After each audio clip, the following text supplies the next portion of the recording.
শুরু করিতেছি জগন্নাথের নাম নিয়ে। নিতাই গৌর প্রেমানন্দে হরি হরি বল। অতি আনন্দের সহিত বলিতেছি, সম্পূর্ণ সুযোগ এসেছে মনুষ্য জন্ম ধন্য করার। আগামীকাল 16ই আগস্ট রোজ শনিবার ভগবান শ্রীকৃষ্ণের আবির্ভাব তিথি।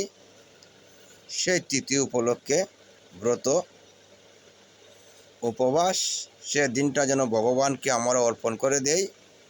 সবাই যেন মনে আনন্দে উপবাস ব্রতটুকু করি, মনুষ্য জন্ম ধন্য করি, নিতাই গৌর প্রেমানন্দে হরি হরি বলে ডাকি।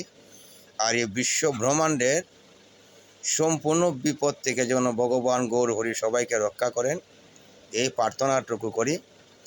দেশে যে পরিস্থিতি শুরু হয়েছে সেটা থেকে যেন ভগবান কৃপা করে যেন সবাইকে সুজ্ঞান সুবুদ্ধি দান করেন, সবাই যেন ভালোভাবে বাঁচতে পারি, ভগবানের গুণগান কীর্তন করতে পারি, ভগবানের হরিকথা শ্রবণ পাঠ কীর্তন করে আমরা যেন মানব যেমন ধন্য করতে পারি, সেই কৃপা যখন করেন ভগবানের কাছে এটুকু প্রার্থনা জানাই। প্রথমে আর কিছু বলার নেই, সবাই যেন ভগবানের কাছে একটাই প্রার্থনা জানান যে ভগবান কৃপা করে যেন সবাইকে এই জ্ঞানটুকু যেন দেন, যে ভালো মন্দ বিচারটুকু করার জন্য জ্ঞান দেন, ধর্মপরায়ণ যেন হন সবাই। সেই আশা প্রত্যাশা রেখে সবাইকে ভগবান শ্রীকৃষ্ণের আবির্ভাব তিথির শুভেচ্ছা অভিনন্দন। জয় নিতাই, জয় গৌর, রাধে রাধে।